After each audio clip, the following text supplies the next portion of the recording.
Britain's next generation of emergency service recruits, chosen from a pool of thousands.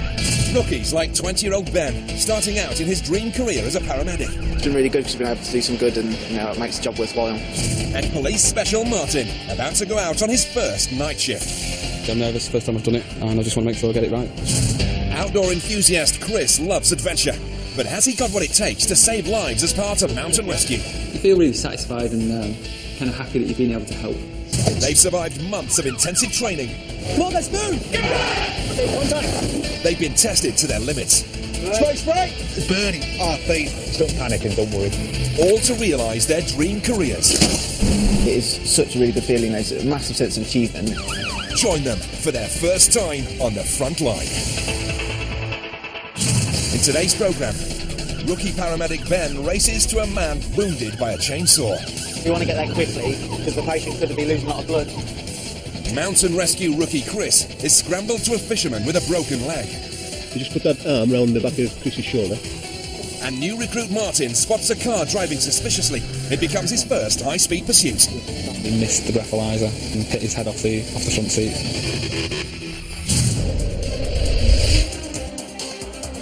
In the West Midlands, rookie paramedic Ben has already been saving lives. On his first shift, he attended a road traffic accident and treated a sick baby. So far today, he's had 10 fits. Now, more challenges await. Ben's wanted to be a paramedic since he joined St John Ambulance at an early age. Doing that as a voluntary role made me then realise that maybe a job in pre-hospital medicine is for me. After school, he went to uni and graduated with a degree in paramedic science. Then he got a job with West Midlands Ambulance Service. Congratulations, you've passed everything. Brilliant, thank you. It's been 2 years in the making, a lot of hard work at university. It is such a really good feeling, there's a massive sense of achievement. Before going on duty, Ben completed a 6-week training programme, culminating in an intensive driving course. This is your responsibility, and if you're driving on emergency conditions, you don't want anything to go wrong. He was apprehensive about the prospects of racing to casualties for real. It's quite a daunting experience driving a 3.5 tonne big van through, tight roads and busy, congested streets. We're risking our lives and other people's lives on the road as well. Under the watchful eye of instructor Steve Jeffries, Ben faced typical road hazards, from wet weather conditions to heavy traffic. You could actually stay into second a little bit longer there. Just be careful of drifting. Problem is you look right and your vehicle is drifting left. Despite initial nerves, Ben soon started to impress. Okay, that's perfect, and that's what you want. Okay, good use of acceleration. Very competent, very safe. 2 weeks later, and Ben's driving skills are being put to the test, for real. He's on shift with ambulance technician Noel Philpott. We have a female at the railway station, fallen, fractured dislocated shoulder. A fall that serious means there could also be spinal or head injuries. Ben needs to get to the patient fast, but it's the middle of rush hour.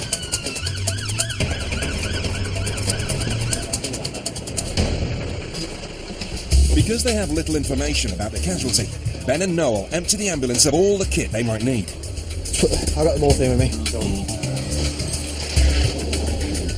How you doing, you alright? Good. Oh, we'll sort that, we're experts in that. When they get to 69-year-old Carol, the pair need to work together to establish the extent of her injuries. Lost my balance. I was running for a train. Did you lose consciousness? No. Remember everything that happened? Yes. And if you keep looking forward for me. Just assessing the patient's spine, because obviously she's had a fall, she's bumped her head. What we don't want to do, we don't want to stand her up, get her onto the bed, and we know that she's got some pain in the spine. Carol's a keen walker and was heading out on a day trip with her friend Rita when the accident happened. We go walking on Mondays, 5 of us, and Carol, we were running for the train, and Carol fell. We need to have a good look at it, and stripping you off in the middle of the platform. It's not dignified, is it? No. Carol's putting on a brave face, but Ben senses her injury is extremely painful. How about your pain at the moment? I feel sick. You feel sick? Would you like anything for the pain? Yes. Doing everything by the book, Ben needs to check Carol's blood pressure before he gives her strong painkillers. Don't let me see, because I hate needles. Oh, we won't. Well, you can look at me while Noel does it. Look at my ugly mush instead. He's quite handsome, really. Right and sweet, are you okay? Yeah, look at me. Carol's fear of needles means the pressure is on to hit the vein first time. And that's exactly what happens. This is now the morphine. So this will be the pain relief. So we'll give it nice and slowly to start with. Carol soon feels the benefit. Let me clear up my mess and then we'll get you onto the bed. 1, 2, 3. There we go. Now Carol's pain is under control. She can be moved to the ambulance for a full assessment.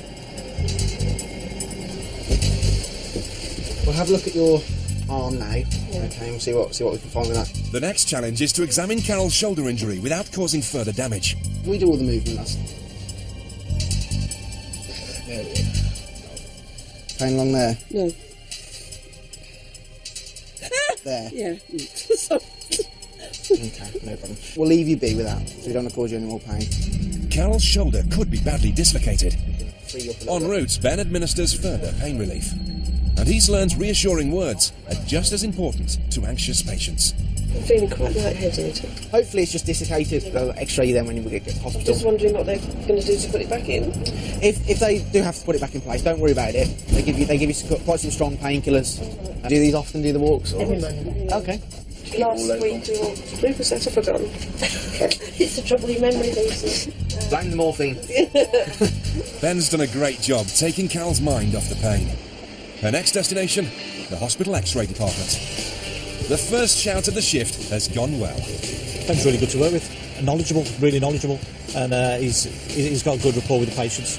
We've joined the job to make a difference, and you know when we have made a difference, sort of go home feeling worthwhile, and you've done some good. 100 miles away in Cheshire, another emergency service rookie wants to make a difference. Police Special Martin Toner has one shift under his belt and has already made his first arrest. I'm arresting you on suspicion of 2 counts of Section 39 assault. His next challenge, cracking down on illegal drugs and antisocial behaviour.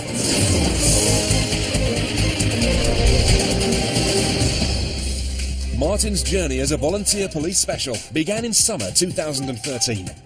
Along with his colleagues, Martin sacrificed 20 days of his time, learning how to arrest criminals, defend himself on duty, and follow police procedures by the book. Everything that we have taught you is approved by the Home Office. When he completed his training, Martin attended a ceremony to be given his warrant card so he could go out on duty for real. I'm slightly nervous. It's a case of we're going to obviously swear an oath and we're being attested, so we're going to be in front of a magistrate, and just when we get our warrant cards. So yeah, nervous. Martin Toner. There to see her son become a special was supportive mum Eileen. Immensely proud. Martin's worked so hard to get where he's got in his life, really. He puts all the hours in, all the effort, and it's paid off. To see him tonight really has.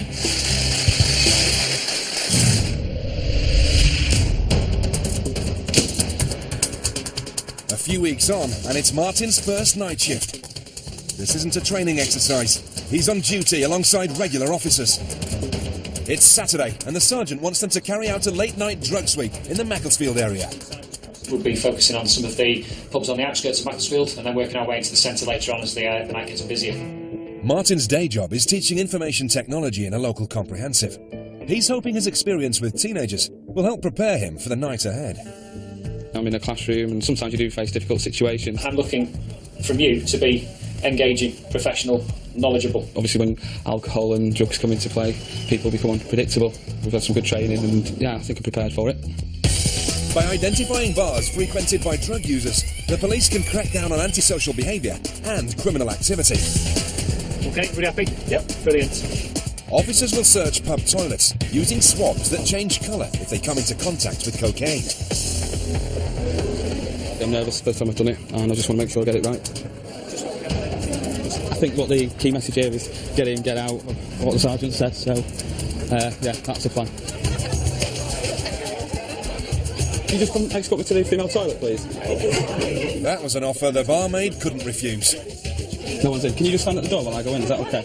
I'm just checking for any evidence of drug use, that's all. Yeah, okay, thank you. A chemical on the swab will immediately react if there's a trace of cocaine. This wipe obviously is pink at this stage, which obviously I've just taken out of the packet, so just essentially rubbing it over with a swipe. Okay, it seems clean. Probably here as well. Yeah, just a bit of grime there, and probably any flat surface really. But then Martin's swab does turn blue, so these loos have been used for drug taking. He reports his findings to the pub landlady. The blue dots just indicate evidence of some cocaine use at some point. Take cocaine.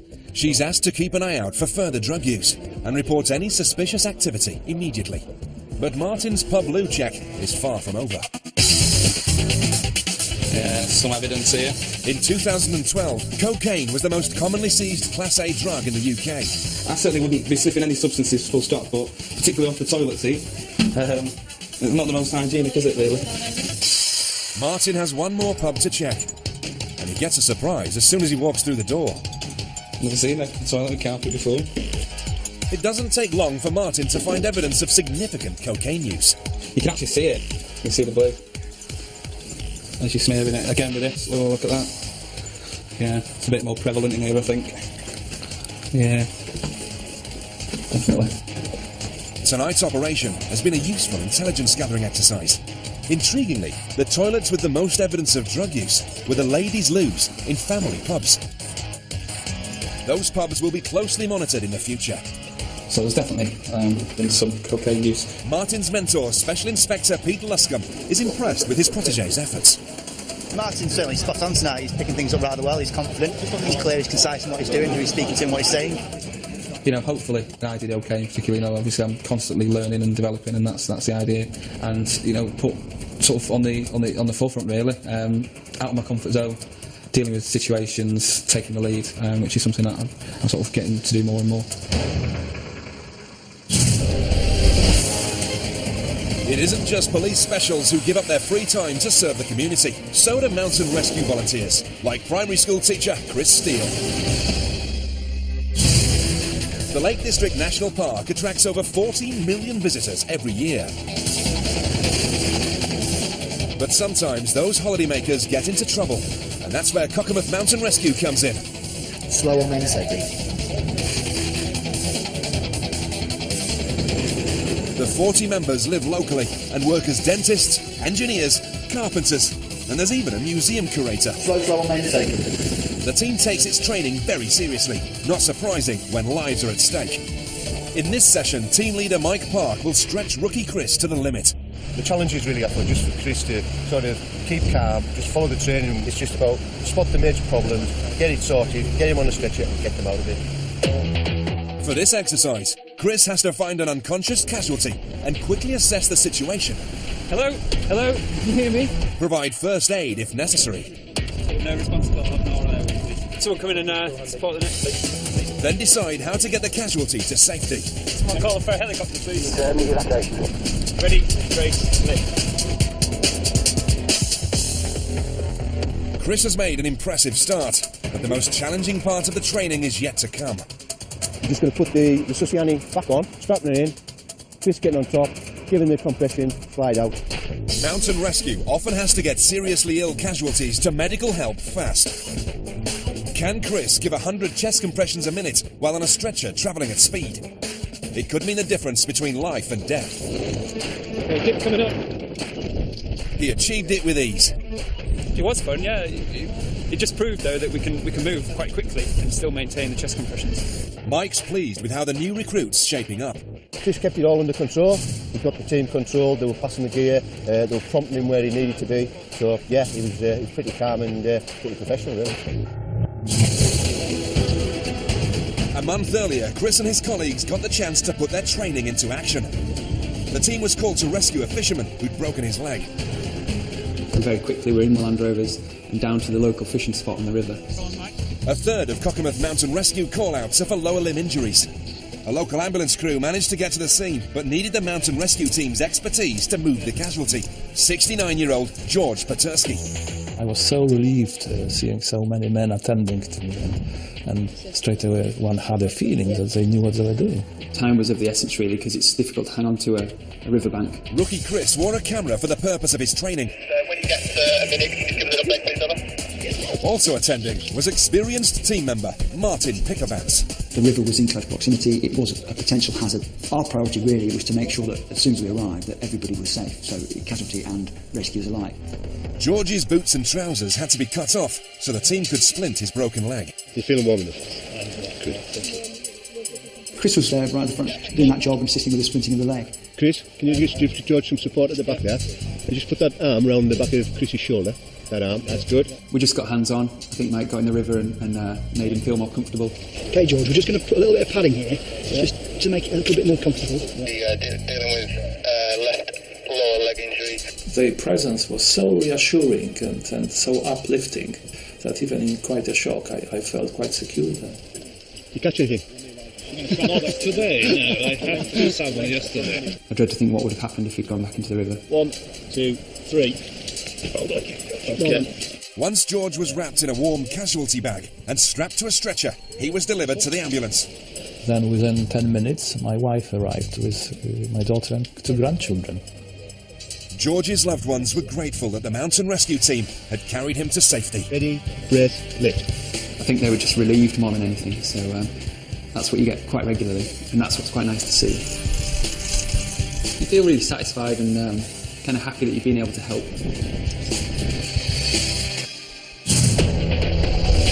West Midlands Ambulance Service covers an area of 5,000 square miles. It's the 3rd busiest in the country, with over 1 million incidents a year. And rookie paramedic Ben and his partner Mark are responding to another 999. We're going to a 37-year-old man that's put his hand, we were on a chainsaw. There could be quite some significant damage. You want to get there quickly, because the patient could be losing a lot of blood. The call has come from a hardware store. Hi, mate. What are we looking like? A rapid response paramedic is already at the scene. But even though Ben's a new recruit, he's expected to take charge. Hi, mate. What's your name? Habib. All right. Ben needs to be briefed by his colleague.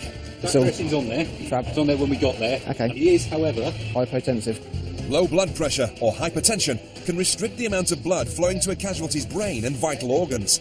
It could be caused by shock or serious blood loss. Do you feel lightheaded at all? I did faint. You did faint. Ben wants to find out how the accident happened before he examines the wound. Did you cut it in here, did you? No, I was in my garden. Okay. That was, I was chopping some trees. Habib tried to make his own way to A&E, but the 999 operator told his dad to stop the car immediately and wait for paramedics to arrive. They just happened to pull over at the local hardware store. No worries. Ben's learning never to take any incidents at face value. Yeah, can you wiggle them?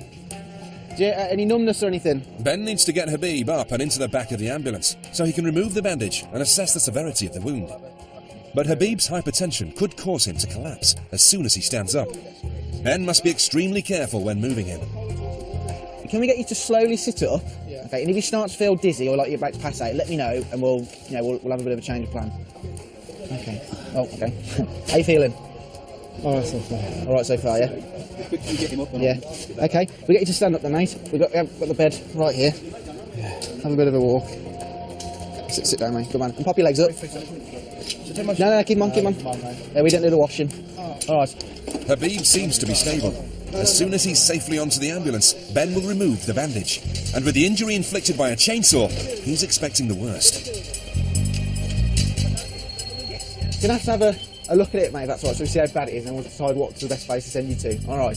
The extent of the injury will dictate the next course of action. Close your eyes if you want to, mate. It's a 6 centimetre deep gash. Habib's lucky not to have lost his thumb. But there's still a significant risk of nerve or tendon damage. You get some wet dressings, we just pack it and make a move. But does it feel numb or anything like that? Can you feel me touching? Yeah. Ben has a tough decision to make. He could either take Habib to the nearest A&E or give him pain relief and travel further to the Queen Elizabeth Hospital, one of the region's 3 major trauma centres. And normally we go to the closest hospital, which in this case would be Heartlands. But if he requires specialist treatment, we might as well go straight to the QE. With the decision made to take the longer journey to the specialist unit, Ben now has to reduce Habib's pain whilst keeping a close eye on his blood pressure. I've just gave Habib a small amount of morphine to start with, obviously, because his blood pressure was quite low at first. I don't want to give him too much, because obviously morphine can drop your blood pressure quite significantly. And hopefully by the time we get to A&E, we're fairly pain-free. How you feeling at the moment? Well, you didn't expect this today, did you? Ben's patient clearly feels he's in safe hands. Thank you, it's coming so quick. Yeah, it is. You're just on the case straight away. Less than 30 minutes after leaving the hardware store, they arrive at Birmingham's Queen Elizabeth Hospital. Habib will now receive specialist care from the trauma team. Hopefully the prospect looking quite good. Obviously you've got the plastic surgeons and the orthopaedic doctors here that can have a look at that and sort the injury out. He's relatively lucky to only have a sort of a minor injury. It could have been a lot worse. It was a job well done. In Macclesfield, rookie cop Martin and his mentor Pete are responding to complaints about a group of drunk men threatening people in their homes. While Martin takes their details, Pete tells them to dispose of their alcohol. I'll be drinking on the street and empty alcohol bars. Is it a drain or stick at the road for a minute? It becomes apparent this isn't the first time these lads have been on the wrong side of the law. Any of you chaps known to police, sir? I've had a few run-ins recently. I have the actual address on his last about 2 years ago. What was that for? The friend was being viciously assaulted and I stood up for him. Okay. Martin follows his training and calls in the lad's name. The police national computer reveals the truth. Tell me about it. Yeah, something unfortunate running about 3 years ago. Martin feels he has sufficient grounds to search him for drugs. But to avoid escalating the situation, he adopts a friendly approach. Might be a few sweat patches there, so at your own risk. That's why I've got the gloves on. You got nothing sharp on you, have you? Okay. There are over 20,000 specials volunteering in the UK. They play a central role in community policing, dealing with issues like antisocial behaviour, as these youths now know. Today the lad is clean and free to go.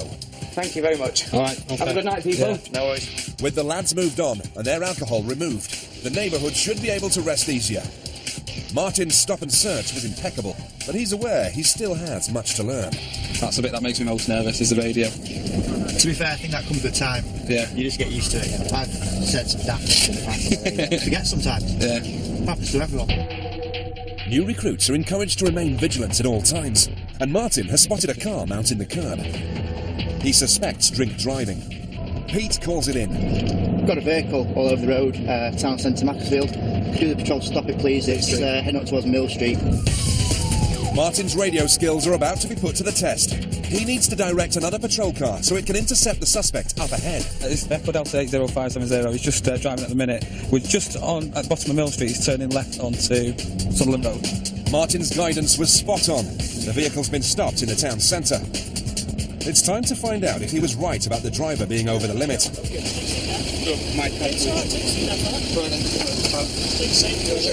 There's little doubt. The driver could hardly stand. You can just tell he's definitely driving under the influence there, even to the point where he missed the breathalyzer completely and hit his head off the front seat. Drunk driving accounts for 10,000 reported road casualties in Britain every year. This drunk driver was an accident waiting to happen. Martin's diligence has secured a result and might have saved lives. We were just driving down the road and he just seemed to speed off and, he was driving erratically. He's mounting the curb. On his first shift, Martin arrested a man accused of assault. Now, he's taken a dangerous drunk driver off the road. It's an impressive start as a special constable. A varied evening and I think nice little spot to top it off. Shift over, job done. X-rays confirmed Carol had fractured her shoulder. She received treatment and hopes to be out walking with her friends again soon. George's broken leg is healing well. He's planning to be back fishing within the next 6 months. The drink driver Martin spotted pleaded guilty and was disqualified for 2 years. And Habib had surgery on his cut hand. He's since made a good recovery, but has decided to ask a tree surgeon to finish the work in his garden. Next time, new paramedic Mark is faced with a multiple sclerosis patient whose life is on the line. The drugs you've been given aren't working. Underwater. And under pressure. How's everybody, right? We're good. Lifeboat volunteer Harry undergoes his first capsize. Not the experience I was expecting. You think, oh my god, I'm going to get trapped. And life as a police special, Amber arrests a suspect who refuses to come quietly. Right, do you understand? Do you understand? Take me. Don't throw them because you're going to scoop. They always get louder once the door's closed.